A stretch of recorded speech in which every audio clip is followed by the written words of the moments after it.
welcome to another episode of the Destiny Truthcast. This is episode 38. I am Lost Souls, and as always, I'm joined by RedWingGirl today. How are you doing, RedWingGirl? I'm doing really well. How are you, Souls? Glad to have you here alongside me as always, and we have kind of another scaled-back episode of the Truthcast today. One of our guests was not able to make it, but we have with us a new forum guest, 614 Hamster Cat. How are you doing today, Hamster Cat? I'm doing pretty well. Glad to have you here, and if you could, just tell the community just a little about yourself. Well, basically just auto user. I don't know, just love playing Destiny. What class do you play? I do play the Titan most of the time. I've got almost 6 times more time on the Titan than anything else. But yeah, I like to play as a stereotypical Titan, far away from the meta as possible, with autos and sidearms. What subclass? That is a tough one. I do like to use the most, now I wouldn't say most ineffective class, but I love to use the Sunbreaker more than anything else. I know defenders are kind of a little down there, but I always love using the Sunbreaker because it's kind of a little bit drifted away from the other classes, but I do love using it. You said you used autos? What kind of autos do you use? Now this is where the community will probably know me more from. A lot of my posts involving the bullet hose autos. I do occasionally use the medium from time to time, but I love the Arminius D. It's basically like the only reason I really love playing this game. It's just an awesome gun. Just its look, its sound, its rate of fire. I just love it. It's just one of those things where you really can't let it go no matter how hard you tried. And it's like they made a lot better ones in year 3. I do like the Assembly 2. I love the Unbent Tree. Those are wonderful autos. But I just keep finding myself coming back to Arminius D because, I don't know, it's kind of half because I like Hake, and it's half because I love just the way it is. It's just, I don't know, I'm just too hooked on that gun. Isn't the Arminius D a lot like the Doctrine? Isn't it considered the Doctrine Junior? It kind of is. It is one of the top tier autos. It's just that it has a lot less potential. Like, for example, its magazine size is a little bit less, especially a little more since it got hit with the nerf. It doesn't have the ability to do counterbalance, though counterbalance and persistence really doesn't make that much more of a difference. So if you do get an Arminius D with counterbalance, it is very competitive. It's just that I don't roll with counterbalance, never. The only 2 I really roll with is Focus Fire or Rodeo, and I know some people say that Rodeo isn't very useful. Rodeo does make a difference in that particular weapon, in my opinion. It is competitive against the Doctrine. It can actually be a little more effective at times. It's just that Doctrine probably has a better skill curve for the lesser experience, and at the same time, it's a little more easier to obtain. You have the Arminius D, you have to wait at the arms day orders, you have to wait week after week after week. Like, for example, the Focus Fire, that took 6 weeks on its own. So it's competitive, but most people just favor the Doctrine because it's easier to obtain. I actually did not know you could get focus fire on a bullet hose. Yes, and there's actually 2 in the family now that can have focus fire. Actually, I really don't know if the Soul Stealer's Claw does. I don't remember. But I do know that the Unbent Tree can get it and the Arminius D can get it. And so that makes a big difference on that archetype? That depends, because you have multitude of things to look at. Before the nerfs, the Focus Fire actually was more effective than the medium archetype. Their damage now does slightly lower than the medium archetype, but its magazine size more than makes up for it, honestly. And something else that I think is interesting that you brought up is with weapons like Soul Stealers and Doctrine, Unbent Tree, that you prefer using the Arminius because of the look and feel of the weapon. And that's something in all the, we've had a lot of weapon discussions the last few episodes, and that's something that I think's really underrated. And going to you, RWG, I will pose this kind of to you because, again, as we've discussed on many of these episodes, you use every weapon you get. And something that is just not really factored in by a lot of people is how different all the weapons feel, depending on if it's a Suros or a Hake or Amalan, and how that really fits into individual play styles and really can be the deciding factor if a weapon is great for an individual or not. And I don't think a lot of people give enough weapons a chance to find that out. Yeah, that's true. I particularly like Hawk weapons. I don't like the Amalon weapons, but the flip side of that is that I always really like the Hung Jury, which is an Amalon, but I don't like any of the other ones. So it's just really it's always good, in my opinion, to just try weapons out just to see how they shoot, and see how how they feel. For me, the Red Death, you feel every single bullet go out of that gun. You almost have a sense of connection between how the gun shoots and how it feels in your controller. And I think that's, to me, is the most important part.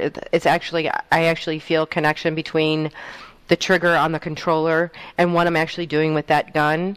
And some guns, I just feel like they're just too light, they're fluffy, I don't feel any kickback, or I don't feel any kind of sense of even shooting the gun. A friend of ours, he doesn't use the sensitivity shake on his controller. He doesn't like it at all. So for him, his reasoning for liking guns in a certain way is completely different than mine. Mine's always been the way that I've been able to actually physically feel how the gun shoots, and that's where I get the best results. But for some people, it's just doesn't mean anything for them. It's just how effective it is in the space. But I really do like I have my preferences on guns and how they shoot, definitely, for sure. And like I said, Red Death is perfect for me. I wish all guns shot like that. I wish I could get a hand cannon that was like that. I wish I could get a shotgun like that, but I mean, that doesn't make sense, but you know what I mean. It does make sense, though, and it's why it's so difficult comparing, Destiny as a loot-based, always upgrading weapons and leaving behind weapons to other RPGs like a World of Warcraft or that line of game, where the weapons are just, visual on the screen, but they're more just stat sticks, and you're just getting a new one and you're seeing it, but you're just clicking an action bar. In Destiny, you're pulling that trigger on your controller, and again, like you said, you feel the weight of the shot, or you don't. It's exactly what you said for me with the Suros scout rifles. It's like shooting an airsoft gun. I know that a lot of people love them. I'll see people with the full auto armstay Suros in PvP a lot, and I'll get annihilated by it, but I just cannot use it just because, like I said, just the feel just isn't there for me. So I agree. What are your thoughts on that, Hamster Cat? Yeah, you definitely hit the nail with the Suros. I actually tried picking one up myself. I just couldn't do it. It's like the one of the scouts that goes fully auto and that I was able to use was, I forget. It's the year 2 trial scout. I forget what was it called. The Inward Lamp. Inward Lamp. That was it. I haven't touched it in a while. I still have it in the vault. It's nice, full auto, hand in hand. It's wonderful. It's the easiest thing I've ever used. And then you have the hero formula. That one's it's all right. It's not perfect, but I do have a little bit of a meta feel into it as well, which that's the kind of reason why I choose that one over the other one. Yeah, just the Suros one, I really couldn't touch the Suros one. I just don't know why. I went to Crucible and tried so very hard. You just can't do it. Just something with Suros. I don't know. I don't think I was put on this earth to use a Suros. That's funny because I feel the same way. I can't use a Suros to save my life. I've tried it, and and I've been killed by it so much. It's just something about that gun. I don't know if it's the scope or what, but I cannot use a Suros. Yeah, for Suros, I just never go past Hawksaw. I mean, you just can't do it. The sights are definitely different. They're not. You don't feel like you're handling a weapon. You almost feel like you're handling something different, almost like maybe a camera or something. You have just a little bit of a misleading perception. You're just not able to really carry out the sight to the target. The kind of overarching point to all of this to Bungie, I think, and it's something that's been brought to them before, is that there is a reason why players were so attached to the weapons in year one, even year two weapons or new weapons, that they are attached, and why it's so difficult in Destiny compared to, again, a game like World of Warcraft, to just leave weapons behind. And I don't think that they anticipated it. I thought they kind of looked at things like maybe a World of Warcraft type progression, but they didn't count on how in this game and in this type of game that connection and that bond players make with a weapon, and there are other reasons, obviously, with the Vault of Glass weapons, with the elemental primaries, the uniqueness of a Vex Mythic class, and all that. But yeah, I think that it's something that caught them off guard, and they've... Go ahead, RedWingGirl. Well, to your point, further to that, it's, if we talk about a meta, I know this is, we're coming up on the balance, and there's a lot of people that are disappointed in the differences between their perception of year one and today. And just as an example, the meta is the Clever Dragon. Now, if you don't like the way the Clever Dragon fires and you don't feel the connection, or you don't like the way it shoots, it's never going to be the meta for you. So unless you're able to actually throw all of that out the window and decide that you're not going to use the gun because of the way that you like it, but you want to be on top because you perceive it as the meta, then you're going to get used to it, overcome that, get better using it, or whatever. But if you're just like, which I think is most everyone, especially in PvE, you're going to be using the gun because you like the way it feels and the way it works and what it does. All right, so IronBill has been able to, as a last second favor to us, join the podcast. How are you doing, IronBill? Welcome to the Destiny Truthcast again. I'm doing fine, getting over a cold, but I think I'll hold up fine. How about yourself? Doing well. And we have a guest with RedWingGirl and I here today. We have 614 Hamster Cat with us to talk a little Destiny today. Hello. Nice to meet you, IronBill. Same to you. So we were just actually just discussing, Hamster Cat was telling us a little bit, he plays a Titan, a Sunbreaker, and he was talking about his favorite weapon is the Arminius D, and it keeps him playing. And we were actually just discussing just how the different weapons all have a different feel, and it's something that you don't get in it, like compared to a game like World of Warcraft, where everything is just a stat stick, and you have weapons and new weapons, and they might look cool, but there's really no actual different function to them, other than the level of the numbers on them.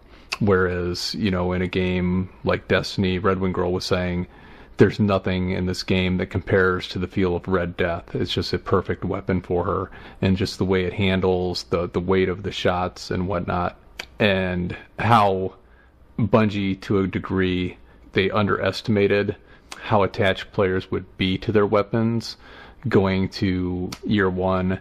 But RedWingGirl, you were just weighing in on that, and what was it, your point you were making one more time? I'm sorry, because we got kind of cut off there.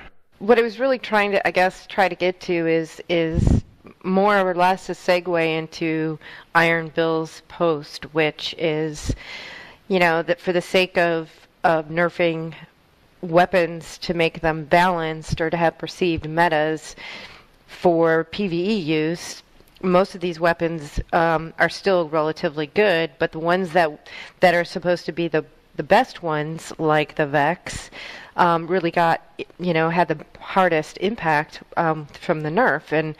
And so, my opinion is a little bit different on the PvP end and on the PvE side, because I do feel like PvE has suffered the worst from some of these nerfs. And we're looking at another nerf again where, there's call for balance, and Bill's post is exactly right. It's balance for the sake of PvP, but not for, the sake of PvE. PvE, and that's where I think we get lost in this discussion of balance.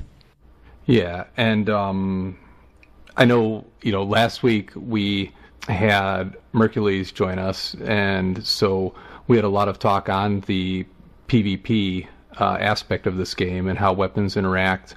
And Bill, I know that you and I talked during the week, and again, you have this post up at the top of trending right now. If people want to go to the forums, it is on the issue of PvP, nerfs hurting PvE. And so we were going to read your post and discuss it, but we actually have you here with us. So if you would like to kind of just give your thoughts on the subject. Okay, sure. But first, I want to open sort of with an apology to you. I certainly didn't mean to be offensive with my post regarding last week's Truthcast. Some people are assholes and try to be. It just turns out I have a gift. There was no offense taken whatsoever.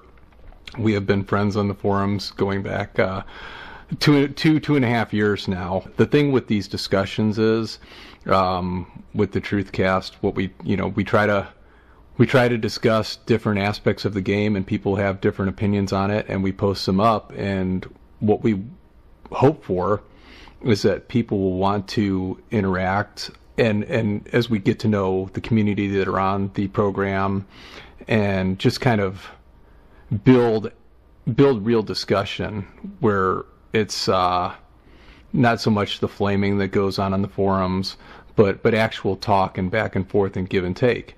And your post, it brought up that there is that other side of the equation, which is PvE. And so I think that it actually is very good, because it led you to making, I believe, this post that you put up, and that's something that really does need to be discussed as well.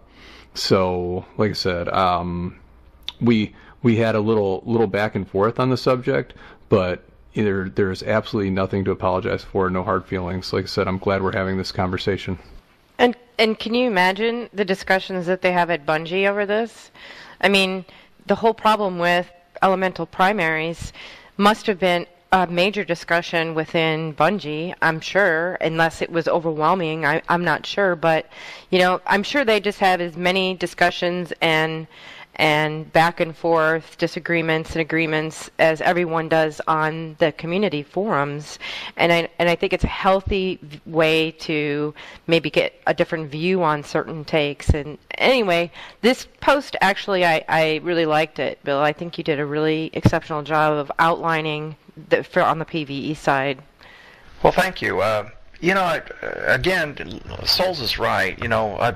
That discussion we had this week had been on my mind, and of course, I read the forums a lot, and the discussion is popping up more and more now as we're looking at the next balance patch. And I hate to see the polarization that we get between the sides, which really shouldn't exist, but does, because people get so wrapped up in what they love to do, and they sometimes forget to look at the other side. And I don't know, I guess I was looking for a conciliatory tone there that could help each side understand where the other side's coming from. Well, I think with a lot of the community that are just primarily PvP players, and for those that have pretty much done everything in PvE, the only thing that's left to measure at this point is the balance in PvP, unfortunately. And from my perspective, part of the reasons why some of the strikes are old and the bounties are meaningless is because it's the same thing. I mean, you're not getting any kind of challenge, or there's no 10 guns. Like, for example, what I talk about, I have 10 guns that I rotate in PvP. I can't do that in PvE. There's no rotating guns for me in PvE, hardly ever, because for me it just doesn't make any sense, because I can get 3 shots with a palindrome on a guardian and kill him, but I can't do 3 shots on a yellow bar. So there's no way to measure what gun is good in PvP versus, if it can be translated to PvE, which is what I thought was the point. And this is a conversation that we talked about in the Truthcast a long time ago, is that they wanted you to be able to feel when you were in PvE that experience would translate over to PvP. That's just not the case. I know exactly what you're saying, and that is one of the points I was trying to make, is that the idea that in a unified sandbox such as Destiny has, that you get the same results in PvE versus PvP with the same weapon, that just doesn't exist. And it goes down to the fundamental truth that Guardians in PvP are 200-point targets, and most of the enemies in the world are much higher. So it's going to take you more shots to kill something, and that's all there is to it. And your movement is the same, and your agility is the same, and those parts of it are the same. But the weapon power is not the same. That does not translate, and that your time to kill is not the same. And I don't know how that could ever possibly work in such a way that someone would say, well, this feels exactly the same to me in one world as it does the other. Well, I think that, like you said, with the movement, with some of the abilities, like grenades, secondary abilities, those do transfer. But yeah, the supers, they're probably transfer a little bit more so now on some subclasses than they did when this game launched. But even then, a lot of the supers, like Arcblade, I mean, when are you ever really able to use Arcblade in PvE in Destiny? I mean, it just kill a mob of thralls. I mean, that's all you're going to use it for. It's otherwise pretty much worthless as PvE subclass. But I thought that your first point here on your bullet points, you said there is no advantage to a unified sandbox. Guns adjusted to kill a 200-point Guardian in the 0.8 to 1 second range are all ill-equipped to go after a 5 to 10,000 point shielded enemy in the wild, is something that I've always found interesting about Bungie and their balancing, in that why aren't they taking these weapons in PvP and rather than fiddling with these percentages, just assigning them a set number for a crit and for a non-critical hit, and say, this scout rifle's in a crit for 45, this hand cannon's in a crit for 60, or whatever that number is, and just take that fiddling completely out of the equation. Because again, you're right, there is no real comparison between the two, and nothing to really draw them together because the scale is so different. So why are we messing with these percentages to begin with? Yeah, and I'll be honest. There are a lot of smarter people than me, on the math in the background, and I always try to remember I don't know everything, and I don't know everything that drives their decisions, but I do know what I play, and it feels to me, and this is a point I made in the post, that in order to make a better experience in PvP, which they should try to do, what they've done is they've completely altered the way PvE plays and the goals of the game. Because in the pursuit of that 0.8 to 1 second time to kill, you have to diminish. If you're going to have a unified sandbox, you have to diminish all the weapons down to a point where they're within a certain range. Well, when you do that, if your goal was diversity, well, you've really lost it, because, as you say, it's kind of almost like a stat stick then. And maybe they feel different, the way they handle or they appear or the weight of them. You might get a slightly different sluggish feel, or more, quicker feel with a gun. Who knows? But in the end, they're still going to kill within a certain range. They're still going to put out a certain amount of damage in a certain amount of time, and there's nothing that really stands out at that point. And when you come to that point, it becomes, what is the point of going into a raid, for instance, over and over and over again to search for a gun through RNG when you can go to a vendor and buy something just as good? And that is a problem. What about you, Hamster Cat? What are your thoughts on the subject? So you really do make a good point, Redwing, with how hand cannons, where you can 3-shot a Guardian, but you can't really do that to a yellow bar, and it doesn't feel the same like you can't 3-shot them. It's like, the way I think about it is certain weapons were meant to do better in PvE, and some were meant to do better in PvP. Like, for example, hand cannons, I really feel they were meant to be Crucible weapons. That's just my opinion. I think they were meant to be Crucible weapons, how they're time to kill, and just, I think it's many aspects. You have the close range of the maps, you have just the effectability, and you just have marksmanship. I mean, let's just say everybody's a marksman. You can easily 3-tap all the Guardians that you see. But in PvE, it's just like there's a lot more enemies. That's one. That you have stronger enemies, and not every single one of them is going to be a 1-tap. Not every one of them is going to be like 3-tap. So it's like you're forced away from that weapon type over time. But I just feel that some weapons were never really meant to do better in both sides of the world. You want hand cannons to do better in Crucible, maybe it's meant to be that way in a sense.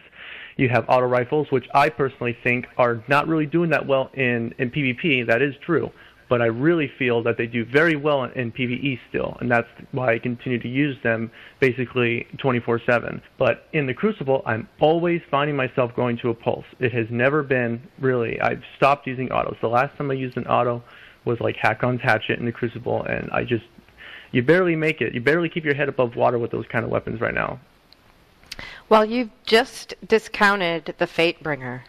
The Fatebringer was the #1 hand cannon in year 1 and 2 for PvE, hands down. And if you go into a strike now and use the Palindrome, the Iasaluna, or any number of hand cannons, I can guarantee you that you will have higher kills than the other two teammates. I have to respectfully disagree. I'm not discounting the Fatebringer. I understand that was like a truly badass weapon in PvE, and both. It's just a phenomenal weapon. It's just that the way things have gone over time and the current state that we're in right now, I feel like all these nerfs have led up to a reason. I get when hand cannons were like universal at the time, but maybe they didn't want that.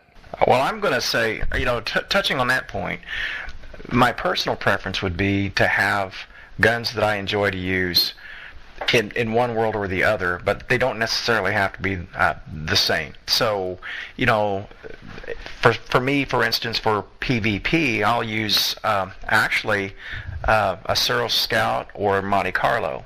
I'll dabble in hand cannons every now and then, but I'm not real good with them in PvP. But in the open world, I can take about anything. And I'm going to have to agree with Red Wing on this, and I play with a lot of really good players. They clean up, with hand cannons, but it comes down to accuracy too. I mean, you have to have a dead-eye shot. And I love my Arminius as much as the next guy. I have one too, and have used it a bunch. But it's hard to beat the combination of punch and range that you get with a good rolled Palindrome or an Iasaluna right now. Now, that's all going to change. Here in the next balance patch, I'm pretty sure. It may get better, may get worse, but it's going to change. But as to Bungie having some kind of plan in all this, it doesn't feel like that to me. I don't think they have a clear picture of anything they want other than to keep people playing. And they do look at their stats, they look at their usage, and they make a decision based on what will keep people playing. Other than that, I don't think they have any grand vision about where they want weapons to be at all. And that's another good aspect. What keeps the players playing? Do you want to keep playing because you simply enjoy the game, or what keeps you playing is because you want to win? And winning and having fun can be two separate things at times. And that kind of leads us what the problem we have now. It's just there's too much of a gap between most of these weapons, and it's because people just want to win. It's like, if that's what's going to keep the players playing, then I think Bungie's already lost. I want to weigh in on two things here. So one of the things that is kind of a common theme on the forums in regards to PvP is this mythical balance. Players will talk, everything should have, just give it an equal time to kill. And as you pointed out in your post, part 2 of your post, making all guns bland in the name of variety gives the PvE player nothing to chase. For the PvP player, the game is about competing against other players. For PvE player, it's about getting rewards worth having. What is the end result if all weapons have an equal time to kill? Auto rifles, scouts, hand cannons, pulse rifles. If we take every weapon in this game and we say 0.80 is the optimal time to kill, 1.2 seconds is the body shot time to kill. We're going to make that universal across the board. Is that going to give us variety? Is that going to make players use every kind of weapon and choose whatever they want? I think what the result would be is it's going to completely wipe out entire classes of weapons. Because, again, as you pointed out, hand cannons are a precision weapon. Auto rifles are a spray and pray weapon. Scouts, precision. Pulse is a little more forgiving. So if you give everything an equal time to kill and just make everything equal across the board, players are going to go and they're going to use whatever has the highest ease of use factor. And so anything that requires any bit of aiming or skill is going to be left behind, out the window. And you're going to have even less diversity in PvP than you have now. And I just don't think that's something that players consider. There's a reason that hand cannons should do the damage that they do and should have faster time to kills because, again, they're precision weapons that require more skill to use. We're trying to tie this all together in this giant bow, but again, like you said, there's never, ever going to be this universal balance in PvP and Destiny. It is not going to happen. You might as well put white weapons in the game, and we're all picking up the same auto rifle, the same scout, a la Halo. Because, again, on the PvE aspect of the game, it's just going to decimate this game. I don't think that they don't have a plan per se. Again, as we talked in the previous episode, I think that Bungie with Destiny 1 are doing what they can with a game that wasn't the game that they wanted. And they're trying to take that game and they're trying to stretch it as long as they can, as long as it takes to get to Destiny 2. And I think Destiny 2 will be a vastly different game and will be the game that they want. So I don't think it's necessarily that they don't have a plan as much as they're doing what they can with something that wasn't their original intent. Well, they did have that interview where, like, right after Destiny came out, where they said, "Oh my God, we have to get a hold of these weapons. Things aren't balanced right. They're not functioning the way they want to." And it was a really old interview that I had watched. Some of the people there were talking about, but I just wanted to go back to the part in the beginning of what you were talking about. People who play PvE and do raids repeatedly, we're doing that to get the best weapons in the game. And Bill's right in that now it's the best weapons or the best, opportunity to get better weapons than even what the raid has drops in PvP. And that's really not where I think the focus should have been. It should be that the best weapons should drop in the raid for PvE, and some of those guns should translate over to PvP, and Vex was one of those carryovers that did that. It was the best gun that you could possibly get in the raid in Vault of Glass, and as soon as you went into PvP, it annihilated everybody, and it pissed a bunch of people off, and so that was the beginning of the end. It was a balanced thing from then on out. But this goes to another discussion that I had with Carnival Law on his post in regards to having PvP bounties in, trying to get Queen's bounty stuff, and he wanted some of those to be PvP. And while I don't disagree that having PvP bounties would be a good addition into what we already have, my point is if you're going to do some of these things, you want the actual rewards to benefit whatever it is that you're going after. And I don't feel like the Queen's rewards, aka the armor, you would ever take into PvP because it's very low tier quality armor. It's not good if you're trying to build a really good set for PvP. I think if you want to get the best out of a game, you have to take all of that into consideration, and I don't think any of the rewards from the Queen drops really fall in line with that.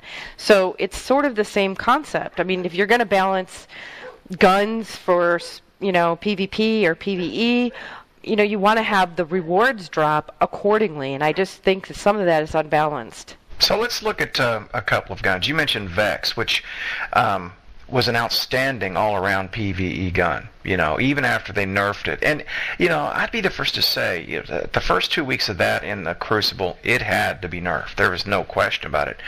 People getting the string of kills with that gun, you showed that they'd made a horrible mistake on the power. But you can expect is going to happen when you introduce hundreds of guns. But it was completely appropriate to have a gun of that nature as a PvE carrot, because that was the thing that when you got your first Vex, that was a big moment, about as big as getting your first Gallahorn. You see, in a similar sense, you could look at the way the Thorn was, and how you had to go through the quest or bounty or whatever you want to call it to get it in PvP. Completely appropriate. A lot of people from the PvE side complained about what they had to go through to get that wind. It shouldn't have to go through PvP to get this. Well, it was a PvP gun.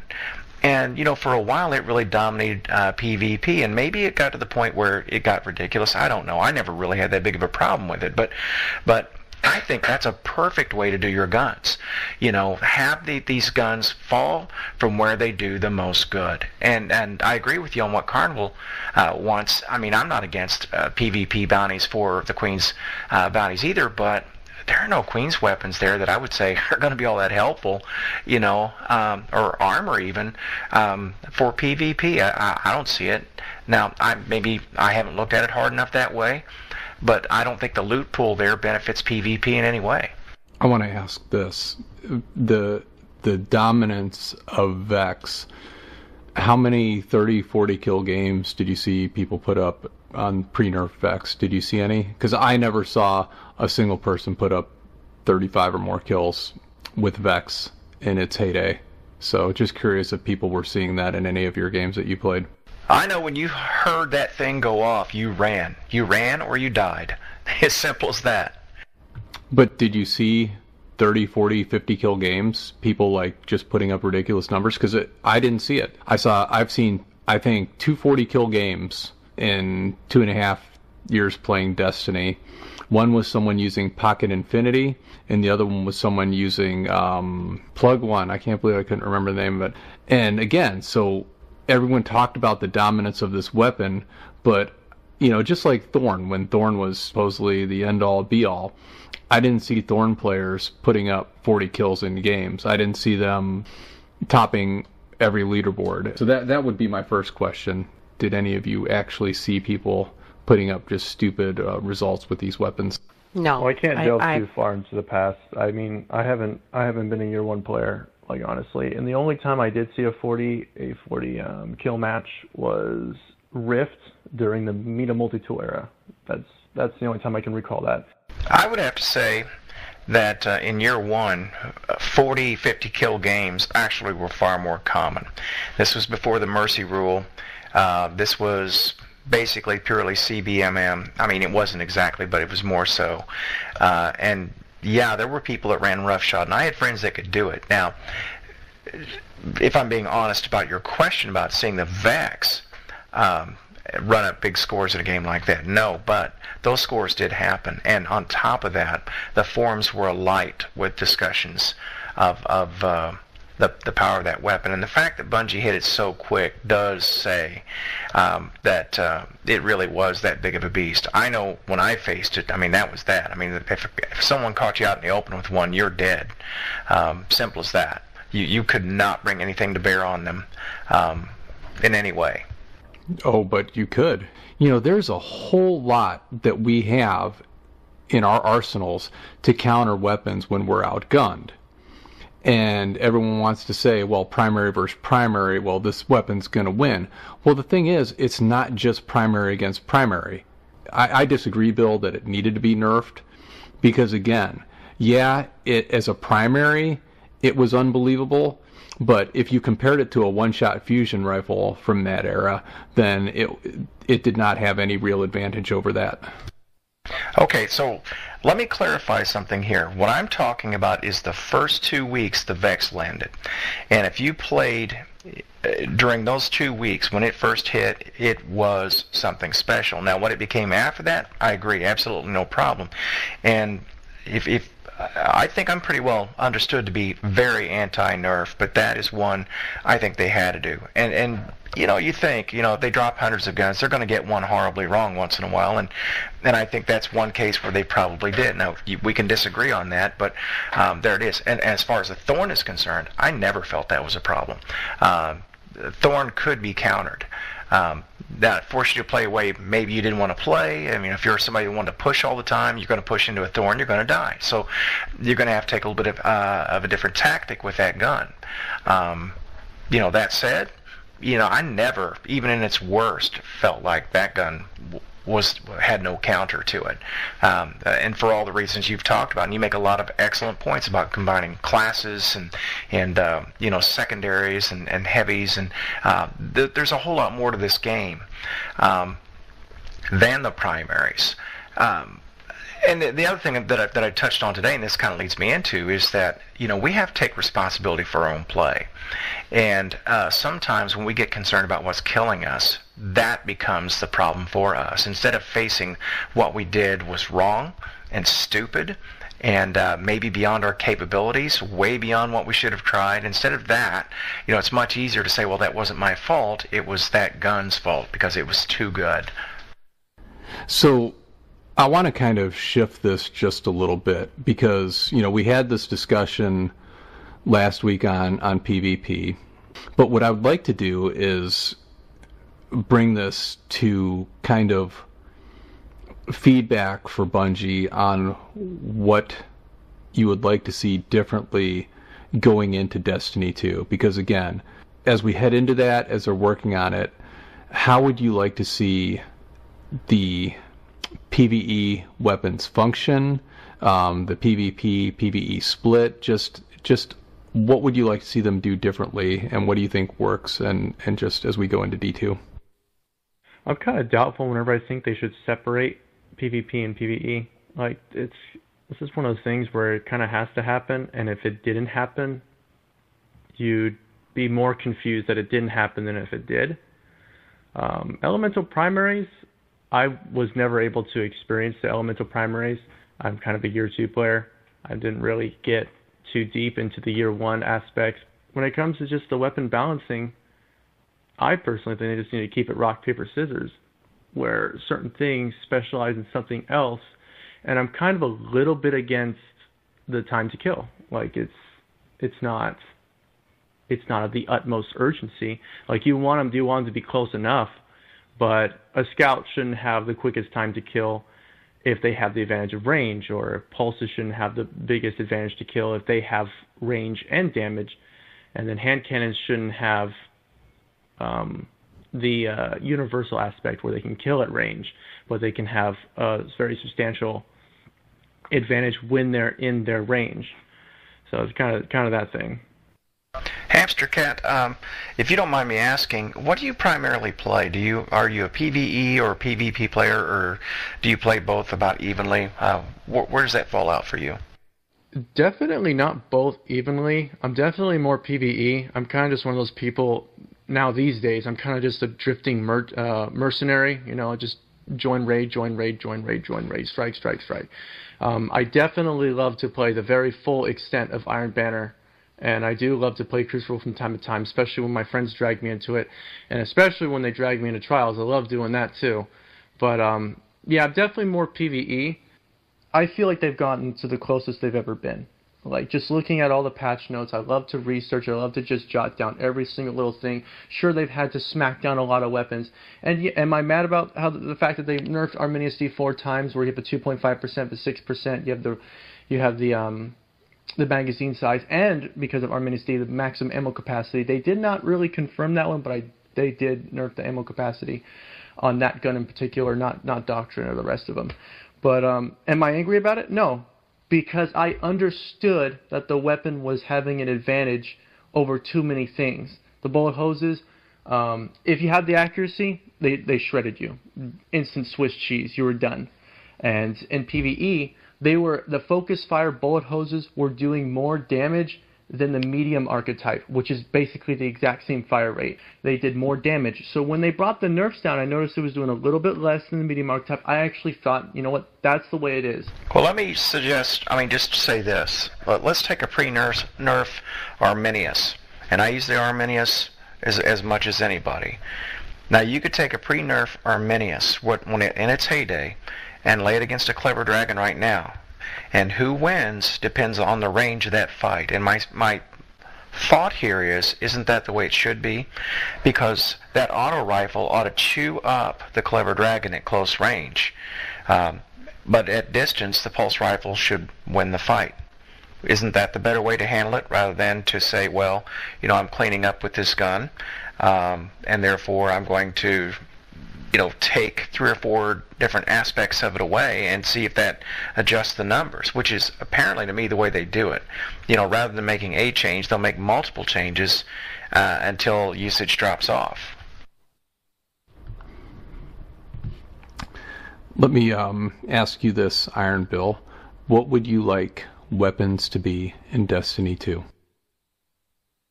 Well, I was listening to Hamster, and I was a Year 1 player, and I remember hand cannons, for instance, gosh, I can't even think of it now, one-shotting you at times across a map. If you had any health neck at all, you could be dropped across a map by hand cannons back then, and, even then, that wasn't a horrible thing. Just want to comment on that. There was a time, and I lived through that. I remember what Souls was talking about with fusion rifles. The pattern being so tight. It was one-shot death across rooms. People pre-charging their guns, you come around the corner, dead. Before you could ever react. I don't know that I'd ever want to go back to that, but I would point out that I have a vault right now that of 108 slots, I'm sitting at 104 right now, and I'm carrying a ton of guns on my 3 characters. I'm keeping 4 slots open to swap things around, but that's it. Now, almost every gun in my inventory is 400, but I use virtually none of them. I'm saving them for infusion material, just as Souls said. But I have 6 or 7 guns that I will never delete, even though I don't use them, because they occupy a special place in my mind. And they're all Vault of Glass weapons, or Crota's End. And they played a certain way, that they had something about them, something special, that made you want them. And whether that was placebo or real or whatever, it doesn't make any difference. That's what's lost in what we have right now. I don't think we need to have 50 guns per archetype. That's just chasing the wind. Maybe we could have 5, 6, maybe even 10 different guns in an archetype that felt like they handled differently. But when you add that many guns that we have now, and most of which are reskins anyway, you're not really getting variety out of that, and you diminish the quality of what guns you have. Every time they do that, I feel like the game becomes less. By searching for more, we're actually getting less. What about you, RedWingGirl? I think it should just go back to how it kind of was in Halo. I always bring this up. But there should be a loadout. It should be a hand cannon, a pulse, a scout, and an auto rifle. It doesn't matter what type you use, but it should all be vanilla. Everyone can pick their own kind of auto rifle or their scout, but it should all be vanilla. And same thing with secondary. And just remove heavy weapons altogether. And it should just be that way for PvP. That way you rely solely on skill. You'll still be allowed to use the weapons that you like because of the way that it feels for you, that you like the best. PvE should be like it was Year 1. The pursuit to get the Vault of Glass weapons that was at that period of time, the Gallahorn, the Vex, all of those great Praetorian foil, every good weapon that you fought for in the raid should be awesome, and it should be great to be using in PvE. I'd really like for them to put a wall between PvE and PvP. And in terms of, and I mean, then it sort of extends out to the supers, which I think is an altogether different thing because, you know, I like to be able to see supers used together within fire teams to get the best advantage over and against the other team in PvP. But the same can be said in PvE as well. I mean, you know, bubble strat, whatever. I mean, it just should just be, in terms of the gun play, I think they should just eliminate any of the kind of the guns that we have now for the sake of balancing, because I think it just needs to be the fire just needs to be put out. It gets too many people, you know, it affects PvE too much, and it affects people crying nerf for PvP, and I think enough is enough. I mean, like, how much more do you have to hear it? I personally think right now PvP is as balanced as it could possibly be. I think it's super balanced right now. I don't think that secondary guns outplay primary guns to what everyone else says. Everyone says that primaries are competitive. I don't think that's true, but, you know, you're never going to get in the range of a shotgun and outgun a shotgunner with an auto rifle. It's just not going to happen. It's, you know, the shotgun will always win. It's a one-shot kill. Same thing with fusion. I mean, it's just, I think the guns just need to be completely vanilla. Everyone has to load in with the same perk, same gun, same everything, and then it just comes down to skill. And if you lose the battle, it's because you didn't hit first, or lag was involved, or something ridiculous like that. But it's too complicated. People will never believe that their gun shouldn't have killed first or didn't kill first, and it's gotten to the point where I don't know how they can even keep up with it. And I think, in fact, they haven't, because they do these nerfs based on the numbers. So you know what's going to happen. The Cryptic Dragon and the Grasp of Malak, both useless. Those guns will probably become useless, and they'll raise up autos, and, you know, I don't know what they're going to do with scouts. I have no idea, but, you know, I really think that the pulse rifles are going to take a big hit in this balance, unfortunately, because those are my favorites and always have been. Do you think Destiny will still be Destiny? Absolutely not. But what is the alternative? If you can't appease the majority of the people that feel somehow that there's constantly a meta or a perceived meta, and they're too afraid to go out and get a gun that they really like, I applaud the fact that Hamster has decided, the hell with all you guys, I'm going to use the Arminius D. I mean, it's got to be like, you know, you're the only person that I know that actually mains an auto rifle consistently, because they're just so, you know, they lose a lot of wars because they're just so weak compared to other guns within that range. A hand cannon can take out a auto rifle in no time, in my opinion. I mean, at least that's what I've been able to do. I cannot compete with an auto rifle, so hat off to you. But if everyone is just going to constantly complain that there's always a meta, and that there's no good balance, and that there's no way that we can win in a PvP game, for heaven's sake, just give PvP players a standard set of vanilla weapons that they can all just use, and then they can depend on their supers, their grenades, their other, attributes as a team to win over against the other team. But PvE should be like it was back in the day, where you felt powerful, where you actually were able to take out yellow bars with a couple shots, where you actually were able to dominate in some of these other strikes and other things, especially now since they've taken away the elemental primaries. I mean, it has to be some sort of a trade-off. I just think we all need to just accept it. I think acceptance is kind of one of the best things we can look for. I mean, we've seen so many weapons that, yes, they were very one-sided, they were very dominant, but they've just been destroyed one by one. And yes, we do realize that it also affects PvE, and in a sense that the PvE players are upset because the PvP players caused it. But I think just in the state it is right now, I think the best thing we can do is seek acceptance. Always be moving forward to this mythical concept called balance. It's like one of the posts I made. It was very poetic, but it's like, when will balance present itself to us? Why are we trying to run after balance? But if balance wants to come, it's going to come to us. That's how impossible it is, because we're trying to reach something that is so perfectly flawed, that is this game. And it's just there's too many things to think about in this game. And that's what makes this game great. Like, I'm not a year one player. This is definitely the best shooter I've ever played. I will keep playing it because it's something that I enjoy it. And I get on this game to just shoot stuff. That's it. Like, I have an auto rifle, have a sidearm, and I use the Dragon's Breath in PvE because that's what I want to use. That's what I want to shoot. It's just simple. It's a compartmentalization. You want to just push aside. I mean, I'm not saying that you should not indulge in the sense of competitivism. That's wonderful. It's one of the things that you should always strive for, to at least be competitive. But I'm just saying sometimes you just have to push that aside and just like, what keeps you playing this game? And I think it just narrows it down, and just a lot of people can't answer that question because a lot of people make these posts saying they don't want to play this game, so they can't answer why they want to. I mean, yeah, sure we want balance, we want our weapons to be more capable, but where does that get you? Where does that get the other person that you're fighting against? They don't want to play the game now because what you wanted outwitted their desire.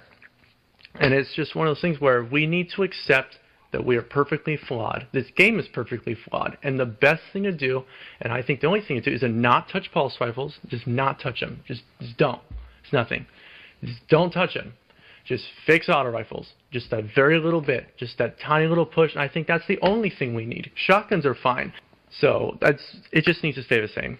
It just doesn't need to go any further. Just heighten the lowest performing weapon type and just be done with it. This should be the very last patch, because I really do think we're pretty close. It's just the lowest part. Okay, a few thoughts. Okay, first of all, I'm not feeling as Christian about this as you are, obviously. And the acceptance thing I have a hard time with. To RedWingGirl's point, there are some arguments that just don't have to be won. And by that I mean that if Bungie wants to be on the front of this, rather than react, be proactive, they're just going to have to say, this is the direction we're going to go, this is what we're going to do, this is how we're going to do it, and come along for the ride if you like. And because we'll never have an end to people complaining about the way things are. That's where the whole idea of allowing the forum complaints to rise to such a pitch that you finally do something about it, or at least the perception of that being the truth. Whether it is or not, who knows, but that is the perception. It has given us nothing but acrimony. And people, if you take the SBMM thing a month or two back, where you had 1,000 posts in a week saying remove it, remove it, remove it, and then it's removed. We're conditioning people to react that way. And it's far better to take a strong leadership position and just say, this is the way it's going to be. Complaints can be what they are, but we're going to do things a particular way. Here's our map. This is what the plan is. Thus far, I don't know that Bungie's ever done that. And back to Hamster, if you're calling for acceptance, a little while back, you said that you just wanted to have a chance with any gun that you wanted to pick up. Well, that kind of cuts right to the heart of what this discussion's been about, and that is that you really can't do that unless you make every gun pretty much equivalent. And in that case, you really don't have variety. It just keeps circling back to that same point. What you should be able to do is be effective within certain ranges for guns. And so maps should dictate which guns you use, not simply your desire to use a particular gun because that's what you want to use. Finally, back to RedWingGirl and the point about the vanilla set. I felt that way before too, but I've had some exchanges with a couple of people, King Cephas being one of them, and it could be kind of testy, back and forth. He's a good guy, and he's very much against splitting up the two worlds, and I kind of see his point. I think it's caused us a lot of problems, but some people do perceive, whether I perceive it or not, that the unified world works for them. I don't know how, but I do get the sense they feel that way fervently. Yeah, I see your point. I mean, it's not, I actually don't feel that way. I actually don't feel that vanilla weapons in PvP is the answer. I actually am on the side of, in which is how I thought it was supposed to be, but it doesn't seem like it is to me, that whatever you're doing in PvE should translate over to PvP. And that was my point. I can't kill a Guardian, or I can kill a Guardian with 3 shots with a hand cannon, but I can't do the same thing with yellow bar in PvE. Now, does that mean that the yellow bar is stronger than the Guardian? I mean, where does the Guardian stand? Is he even with a Thrall? I mean, it's like there's no way to measure like what translates over from PvE to PvP in a realistic way, and that's the part that I think would be better if it was a little bit closer in the two, so that you could actually practice in PvE and then go to PvP and see the results of whatever you were doing from PvE. But that's not what happens, in my opinion. So they have already sort of divided it. And it goes back to when they nerfed the green ammo. I mean, they nerfed the green ammo for the effects in PvP, but it really hurt PvE. But nobody's, because the response was, well, PvE is super easy. Well, I'm having a problem now, and I'm sure everyone will tell me to go get the Telesto, but get those special 9-kill. What's the name of that bounty? The Zavala bounty, where you got to get the rampages. Yeah, because I don't have enough green freaking ammo, and it was the same thing in King's Fall. Like I couldn't get off the stupid podium to get the green ammo to snipe the knights or do whatever I needed to do in that raid, and it's like that doesn't. Is that the way it's supposed to translate? That I don't have enough green ammo to take out all the enemies that I need to take out for PvE, therefore I shouldn't be able to take out as many people as I want to take out in PvP? Is that the equivalency? Is that their answer? I mean, I just don't think that is what I conceive to be equivalent. I see as one bullet should be able to kill something in PvE, and one bullet should be able to kill something in PvP, and that is not the same. Yeah, a lot of ways of looking at that, and Hamster said something about the motivation for people to play, which I want to touch on that for just a second, and then come back to your point. He said that he likes to play just to shoot stuff. And I think that for a lot of this is why I asked him if he was a PvP or PvE player. I think for a lot of PvP players, there is that, and there's the competitive aspect of it. So how your guns perform isn't as important as whether or not you can be competitive against people no matter what they use. And so in that respect, balancing is absolutely important. And that way, you could go in and use any gun you wanted to use. It wouldn't make any difference. Whatever your mood was, pick one up. You'd be just as competitive. But that flies against what a PvE player typically wants, and that is to win a great prize. And a great prize is a great weapon or a great armor build or whatever that gives you an advantage. Which now, back to your point, this also wrecks the commonality between, or the connection between the two worlds. Because if you get guns so that a PvP player can enjoy their game, it upsets the way you feel the world as a PvE player. That is, there's no way in the world a yellow bar enemy is going to fall with the same number of shots that are designed to kill 200-point Guardians within a specific time. And I know we're just kind of looping back on the same point, but I don't think you can overstate that. That's where it just doesn't play well. Hey, I just wanted to touch up.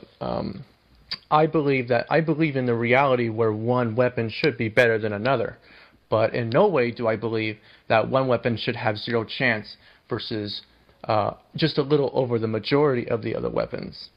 You want at least weapons to have the capability. But the problem is, though, how do we achieve balance to make all of these concepts align?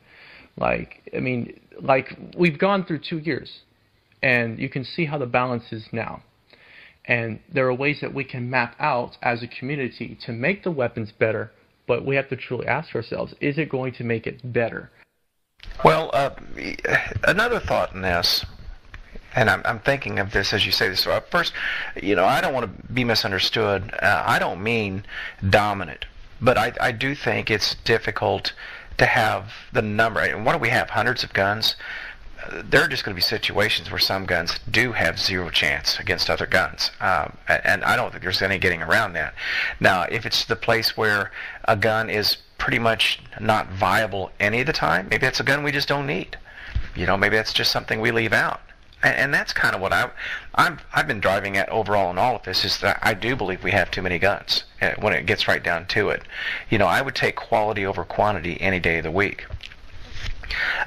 As far as what balancing does to the PvE side of things, it doesn't wreck the game in that I can't do the game. It wrecks the game in that the things that I enjoyed doing have been stripped away. For me, what I want from the game are good rewards. I can't have those now. So for me, a lot of the purpose of the PvE side of the game is gone. That's something that PvP-centric players aren't going to understand, because what they're after is to be competitive against one another, and they still have that, and they still want that, and Godspeed to them, and I want that for them too. But I don't always want to be the person who has to pay the tab for that. I can definitely agree there's way too many guns in the game. It's definitely, and I totally agree with you, it's definitely stripped away with everything. They've made their own problem, so to speak. But I guess, I just really wouldn't know, because I'm just one of those people. I'm just one of those people that has so much just peace of mind. I waited 6 weeks. I got what I wanted. I don't need to seek another weapon. Sure, I was able to play Iron Banner, and I got a hand-laid stock, a pendant magazine, rangefinder, unbent tree, but do I use it? No. Does it do better than Arminius D? No. Yes, it does. It has way more accuracy and everything, but it's just like I've made peace with what I have. And I don't know if there's a lot of people out there who kind of share the same mind as I do, where it's like I don't think about what's so wrong with the game. I just think about where I am, what I've done, and what I have. And if I'm happy with what I have, and I can be happy with what I have for an eternity, which I can, and if people tell me I'm wrong, I don't want to be right. I really don't. Well, let's go back to you saying that Arminius D is all that you need, all right, and you've made peace with that. Well, to help you understand how your one players feel, let's just imagine that Bungie announced that they were going to remove Arminius D from the game. Yeah, how would you feel about that? That's a very good question. I was actually anticipating you would ask that.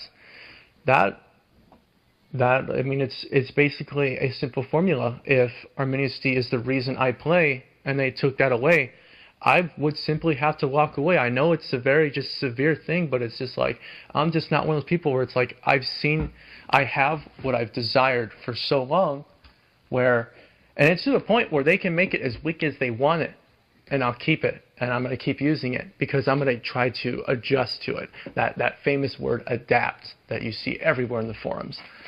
I would adapt. But if they take it away, there's no adaptation to that.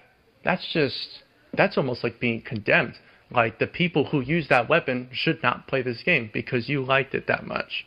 That's kind of how I see that. And I know it's kind of a little severe to think that way, but who wouldn't think that way? Well, you just gave half of the people that left this game the reason that they left this game. That's why a lot of people left Destiny, was because a lot of the weapons were removed or nerfed into the ground. Galley, Vex, whatever. That's why a lot of people didn't move on to the latest DLCs. So you're just vocalizing everything that we've seen on the forums for so long. So when you say, people just have to accept the way things are, the way, the nerfs happen, but this is what I want to use. But when you're faced with the actual, we're going to take the weapon away, you're voicing the exact same thing that everyone has been complaining about for so long.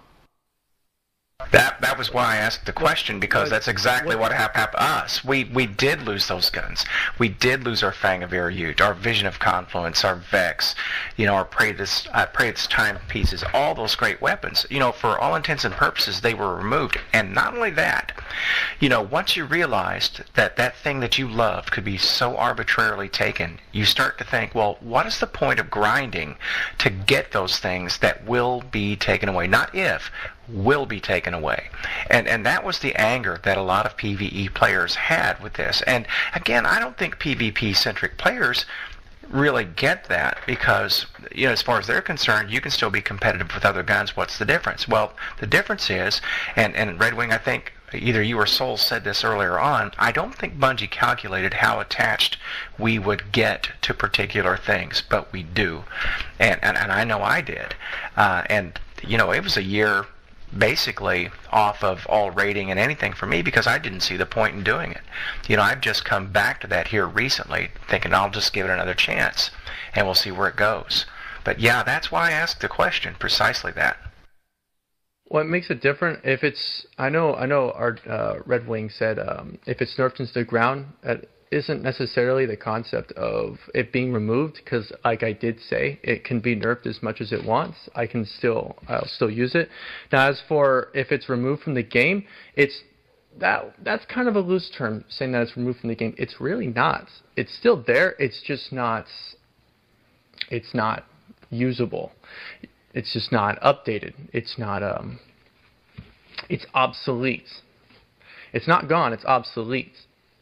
Now, that's why I'm totally all in for the people moving forward with the remastering of the raids, to refresh them. That would probably be the best step, and I totally agree with that, because it would bring back those games.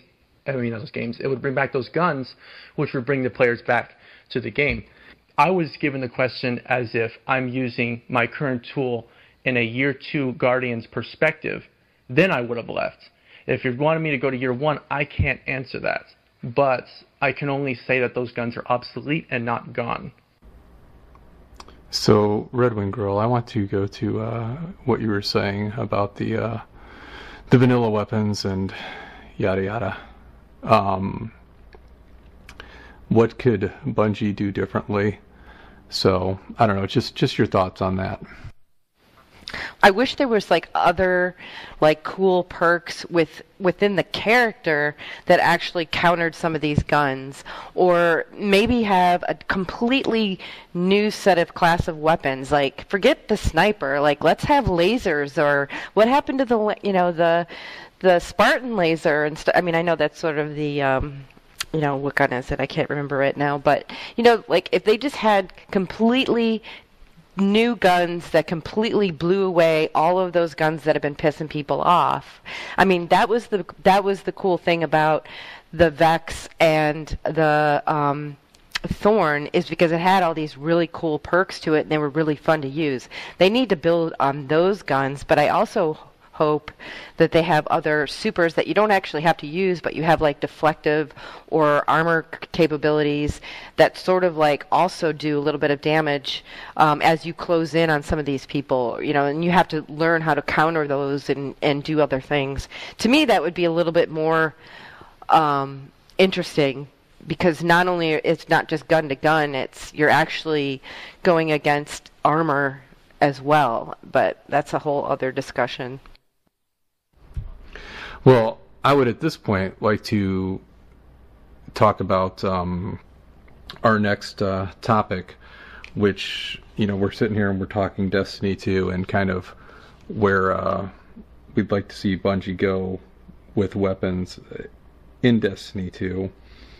And that would be the leak this week, whether it's, true or not, who knows. My Name is Bife put up the video talking about the MegaBlocks, and it was announced on NeoGAF. It appeared on Amazon ahead of an official announcement that there was 3 MegaBlock sets: Cabal Goliath tank building set, Cabal Bruiser battle building set, and the Aspect of Glass building set. The Cabal Goliath tank mentions its interior, which we haven't seen in game. and it includes figures with the Cabal Phalanx, a couple Cabal Scions, and also Zavala with the auto rifle and answering cord. And then the other set, Bruiser Battle Building set, includes Shax with Raise Lighter. And so to me, when I first heard it, I didn't get Destiny 2 out of it, because we're talking an answering cord and Raise Lighter, which are, Destiny 1 weapons. So why would that carry forward? In discussions that I had with Durandal over the last couple days, he was saying that the sets did say Destiny 2 or were branded Destiny 2. So again, it's all speculation, real or not, what it is. But the other thing that was discussed within it is that there was a battle in the tower, and that we were fighting the Cabal in the tower. And so if there is any truth to this, we're looking at one of two things. We're looking at, this is expansion leading up to Destiny 2 probably, which would be the last major expansion of this game, I would guess. And we are fighting the Cabal, and the Cabal are going to be attacking us in the last city in the tower. Or we are opening up Destiny 2, and Destiny 2 is going to be Cabal focused at the start, and at the start of Destiny 2 we are defending the tower.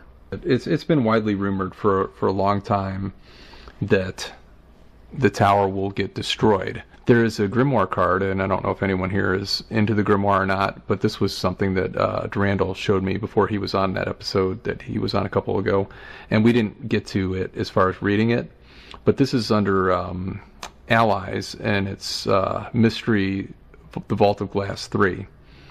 And it says, a starfield. The stars swing slowly across the ghost field of view, just darkness and the blazing fury of distant suns as the ghost tumbles through empty space. Hours of this before, with a wash of power, a huge convoy of ships drops into reality from warp. A convoy of Guardian craft, hundreds strong. Ships of all sizes and shapes can be seen, from venerable craft that have been salvaged from the Golden Age, through to city designs, to vessels that have yet to emerge from the shipwrights' hangars. The ships are battle-scarred. Many are barely space-worthy. As warp drives wind down, several seem to lose power and begin to drift. Some of the largest craft bear imagery familiar to frequent visitors of the tower. Dead orbit symbols, the simple icon of the Vanguard, the new monarchy and future war cult as well, though fewer examples can be seen. Others bear symbols never seen in the tower to date. Every single ship, from the largest cruiser to the smallest personal craft, carries shards of stone, remnants of the city and tower, banners too, tattered and worn from entering and leaving warp. The fleet is only visible for a few breaths, less than a minute. Then, with a massive flash of light, the fleet jumps on.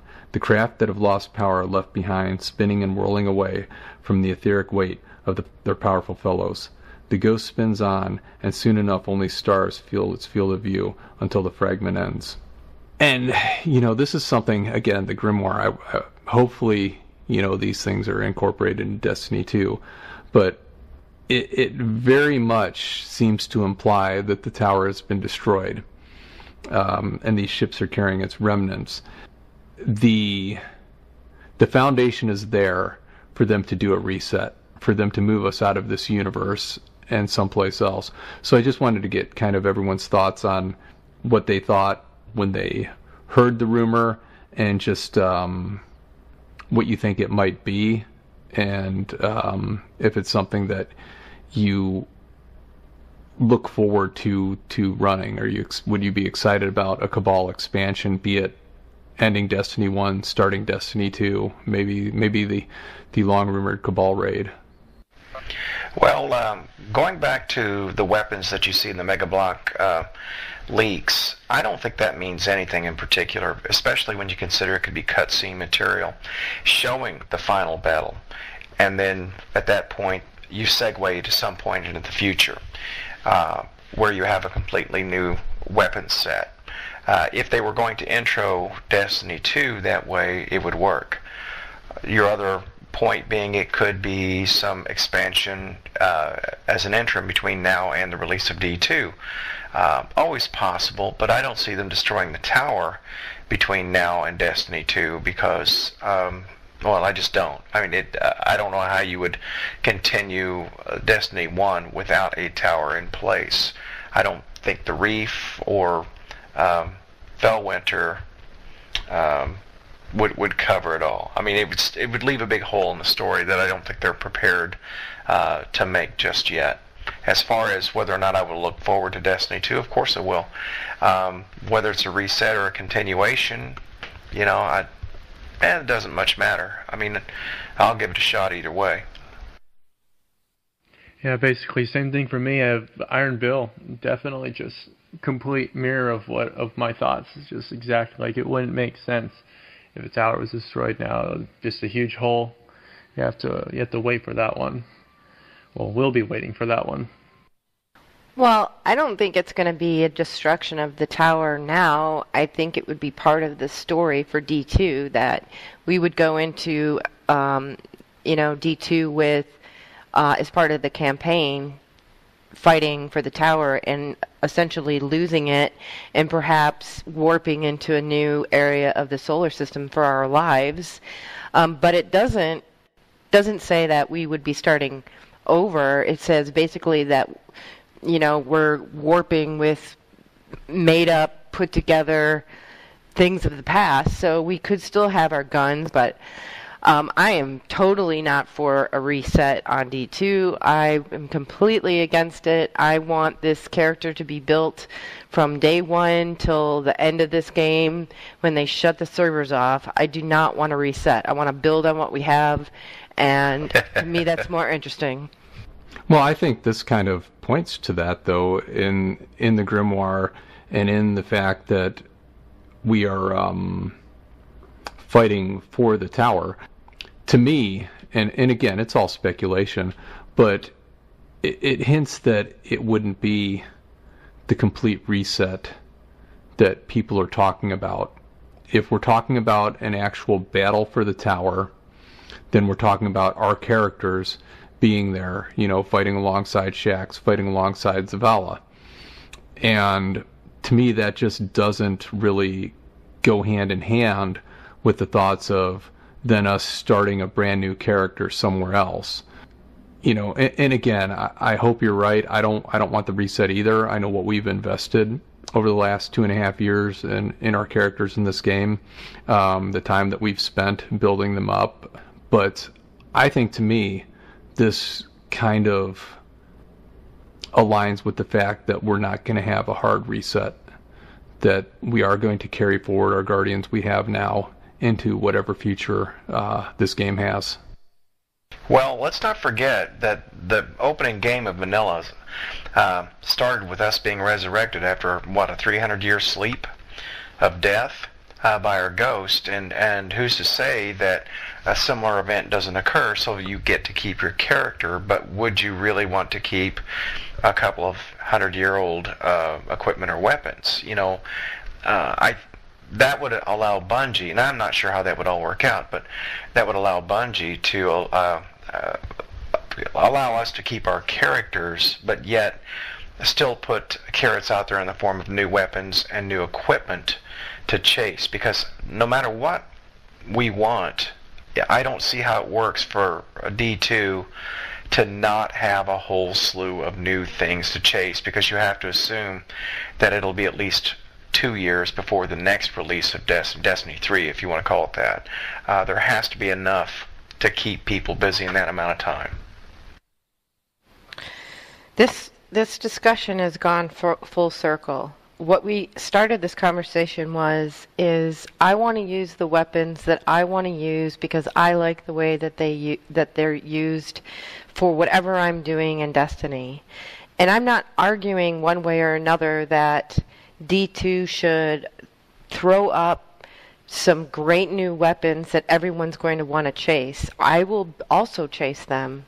But if I still feel that the best result for me when I'm playing PvE is to use the sword, then I want to be able to pull out my sword.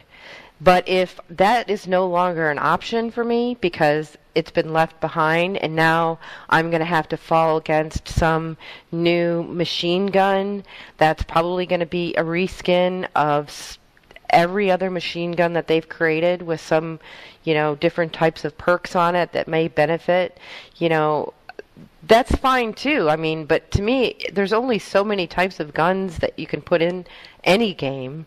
They're all going to be relatively the same, no matter how we look at it, if they're going to maintain this type of weaponry. So my only argument is that if I feel like I want to be able to go back to guns that I feel I use the best or that I enjoy using the most, then I want to be able to carry all of these things with me. And that goes with armor. I switch out my armor set like every couple weeks. I'm constantly using my armor, whether it's for PvP play or for PvE play or because I want to wear all the same kind of thing or whatever. I want to be able to keep all that. I want to bring it with me. And that means we need bigger vaults and, but I just don't see that that's how they want to go. I think they force us to push out those weapons and push out armor and make those choices because they don't want us to be hoarders. And if that's the way it's going to happen, then that's the way it's going to happen. But I'm against it. I really, really want to be able to carry. I really want me to make the decision whether or not I don't want to use that gun anymore. Not Bungie. Me. If I want to decide that I don't want to use the Gjallarhorn anymore, I'll delete it. I don't want to go into D2 and have Bungie say, "I'm sorry, you're not going to be able to use the Gjallarhorn anymore." That to me is not cool. I just think it should be up to the gamer. I think that was a very, very eloquent answer, and I think that it's something that probably will speak to, I'm going to guess, every player that has posted on the forums about Year 1 weapons and why they were taken away, and I know a lot have been brought back, but why Bungie left Year 1 behind. And I really like the full circle comment about drawing it back to the initial discussion of the way these weapons aren't just stat sticks and each have their own unique feel, that a weapon like Red Death can just feel just so perfect to you. For me, the Chaos Dogma. And I think it's a very, very difficult proposition for them because, again, how much variety is there? What can they do? And I think, again, the answer to that is I think that they need to innovate. They need to have newer, greater weapons. But I think that what you just said should resonate with them too, and I think resonates with a lot of this community, in that, again, these weapons are very, very personal things to a lot of players, and that is something that needs to be respected. And it goes back to, again, Deej's comment about respecting our connection to these weapons in Year 1. So I think that's a very good point. Yeah, but I wonder, as I listen to this, and you talk about the conversation coming full circle, a bit of a digression. I used to play online flight sims. I've told you this before. It was a World War II flight sim, and World War II stretched from 1938-39 through 1945. And in terms of aerial combat, it advanced dramatically, exponentially. At the start of it, there were relatively low-powered aircraft with small, weak guns. At the end, you have jet aircraft with, very powerful cannons. And the way the sim handled it was, you could fly anything you wanted. They never took anything away. But, they would travel through eras, and they would allow planes to come in according to the era in which it currently was. They didn't ever remove anything. They just added more. by the time you got to late war, you weren't going to take an early war aircraft into the arena because you were going to get slaughtered. And so it had a way of kind of pushing those things out without forcing you to do it. Now, if you really wanted to test yourself, you could go in and you could use those things, but you were really going to be up against it, against the better aircraft. And you know, people accepted that. It was like, okay, that's your choice. This is part of the history. This is part of the story, and that natural progression of technology is in place because it is right. And it's been something that we've been afraid to allow to happen within Destiny itself. You know, when we found that we have new guns come in and they have advantages, we wanted to bring the older guns up to the level of the newer guns. I mean, and I go back and forth on this. I mean, I love my year one guns. They should never have taken the elemental perks away and all that stuff. But if that's what they decided to do, then go all the way and allow a natural progression of your technology. There just are sometimes simply better things that come along, and people will move to them, I guess is what I'm driving at here. And I think that would feel a lot more organic to us than forced changes. Right. Assuming that the weaponry that they introduce will outplay anything that we're using now, I would agree with you. But, you know, I believe that there isn't much more you can do with a sniper, right? A sniper is a sniper, a shotgun is a shotgun, a scout rifle is a scout rifle. If I feel the Red Death is the best pulse rifle for me to use and I want to continue using the Red Death, then I want to be able to use it. And part of my philosophy isn't that I don't want, this isn't like Halo 1, Halo 2, Halo 3, then Reach, and beyond. This is supposed to be a 10-year journey, and that's what I want Destiny to be. I want us to have our original characters go throughout this entire thing.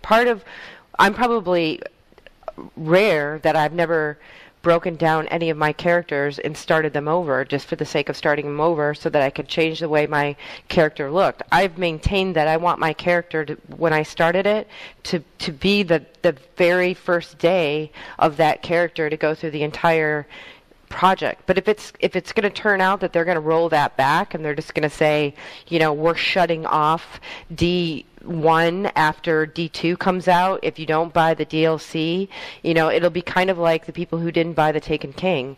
They'll be stuck in this, limbo where they won't be able to progress, they won't be able to get anything new, they'll just be sort of fizzled out. If it's like that, then I guess there's no choice in the matter, but it's not going to be the game that I thought it was going to be. I guess that's my point. And that's well taken. And I truly do understand where you're coming from. And, I'm attached to my stuff too. I love my guns. I love my really just everything about my characters, but I guess I have to be kind of open to the idea that there could be something better. If they could base weapons off a brand new technology, for instance, that the Traveler awakens and gives us more abilities, things like that. Who knows? I mean, there are possibilities out there if we want to take them. And I certainly hate the idea of anything ever being taken away. But if they're going to drive the way weapons work through the PvP funnel, it does create realities that have to be dealt with. Well, and here's to the comment about progressing throughout Destiny and, people not wanting to leave behind year one weapons, but, try year 2, year 3. The thing with Destiny 1 is that we haven't gotten different weapons. You can go get an answering cord and it's going to be the exact same auto rifle as, Shadow Price in year 1. It might have a bullet or two difference in the magazine, the stability, or the reload might be off a fraction. It's got a different skin, but for all intents and purposes, it's the same weapon. It's the same thing with, Cryptic Dragon to Hung Jury to the Future War Cult Scout now. But we haven't had any real gains in weapons. We've got different skins, and so what we've lost is the feel of weapons that we loved, to replace it with something that is essentially the same. It just maybe doesn't look as good as the one that we lost, and it doesn't have the same feel or handling. And so to that end, going to D2, where do they go? Because again, it's a good point. How many ways can you take a sniper rifle? How many ways can you take a auto rifle or a scout? If Destiny 2 comes out and we've got, whatever, Cade's Revenge auto rifle at the Vanguard, and it's basically got the 23 round magazine, 24 round magazine. It's a high impact AR with, same stability, range, reload, as a Destiny 1 weapon. Have we really gained anything at that point? And so I don't know. I don't know what they're going to do with it. And if that's the case, then I 100% agree with RedWingGirl that we should have the option to carry forward those old weapons and continue this journey how we want to play it. But again, the only thing I can see them doing, besides creating entire new weapon classes and getting completely sci-fi introducing brand new weapon classes into the game, is to get super creative with the perks that they put on guns and give them really specialized, interesting, unique advantages, be they offensive, defensive, crowd control, whatever. In which case, again, I don't think it would take away from still having those old weapons come forward, because again, an auto rifle is an auto rifle, a scout is a scout, a sniper is a sniper. Well, that's certainly true. And I mean, I can't argue with any of that, clearly. But I want you to think, of the way the swords came to us in the heavy slot. People really enjoyed grabbing hold of the sword, from the incursions on the moon. And I guess at some point, I don't know if that's something that Bungie planned from the beginning, or by popular demand they incorporated them into the game, but swords are kind of a cool thing. And sidearms, can be a cool thing. I've been playing around with them quite a bit, and I'm not as good in PvP as some others are, but yeah, I mean, they're kind of cool too, and there actually are a number of guns out there that could be done. And it's just finding the proper fit, the proper role for them. In terms of the sidearms, for instance, I think it's one of those guns that would be used a lot more. For instance, if in the balance patch they buff those up a bit, which would solve the shotgun problem, not to digress too far back into that, rather than nerfing shotguns. Anyway, that I'm meandering there a bit, but I do think there's a possibility for new weapons out there, absolutely, even now. I don't think we can just keep remaking the same guns over and over, else, like you say, we're just getting reskins of the same thing. So at this point in the program, I would like to get everyone's favorite Destiny moments from the last week playing this game, and start with the guests. Hamster Cat, what's been your favorite moment playing Destiny? I have to say it would be finally getting my friends through the Wrath of the Machine raid for the first time. I think that was kind of warming. They were always very reluctant to do it, and I eventually got them to do it.